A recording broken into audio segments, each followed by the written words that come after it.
नमस्कार बच्चों, आज मैं सरोज वर्मा आपके सामने 10वीं कक्षा का एक पाठ लेकर प्रस्तुत हूँ जिसका नाम है लखनवी अंदाज। पाठ के विषय में आगे कुछ बात करूँ उससे पहले इसके लेखक यशपाल, हम लेखक यशपाल के बारे में कुछ जान लेते हैं। यशपाल का जन्म सन 1903 में पंजाब के फिरोजपुर छावनी में हुआ।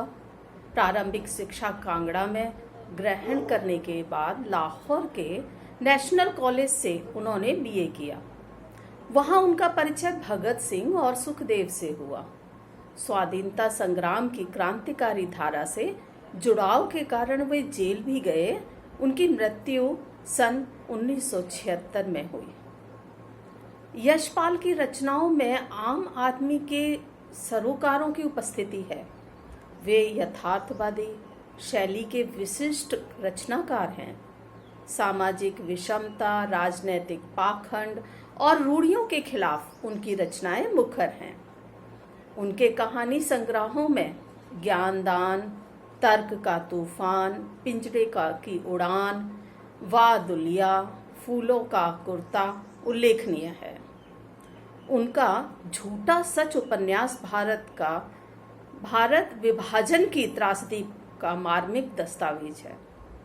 अमिता, दिव्या, पार्टी, कामरेड, दादा नामरेड, मेरी तेरी उसकी बात उनके अन्य प्रमुख उपन्यास हैं।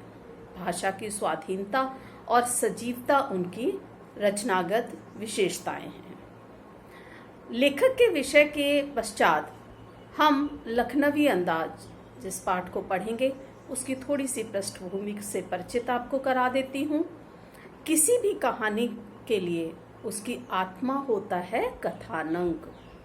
यह कथानक अनिवार्य रूप से किसी विचार अथवा घटना पर आधारित होता है जिसे पात्रों के माध्यम से ही अभिव्यक्त किया जा सकता है। ये पात्र और घटनाएं वास्तविक भी हो सकती हैं और काल्पनिक भी, किंतु इनके अभाव में कहानी की कल्पना भी नहीं की जा सकती। परंतु एक स्वतंत्र रचना के रूप में इस रचना को पढ़ा जा सकता है। पाठ का संदेश क्या दिया है लेखक ने?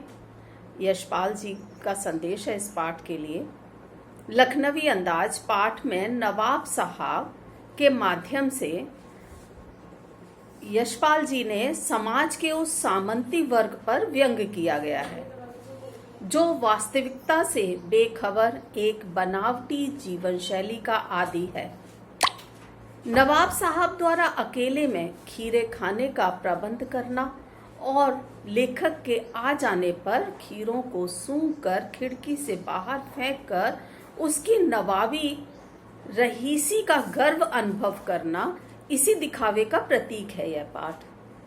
समाज में आज भी ऐसी बनावटी संस्कृति दिखाई देती है, घर घर में, हर जगह। तो लेखक ने इस पाठ के माध्यम से हमें कुछ वातावरण का परिचय दिया है।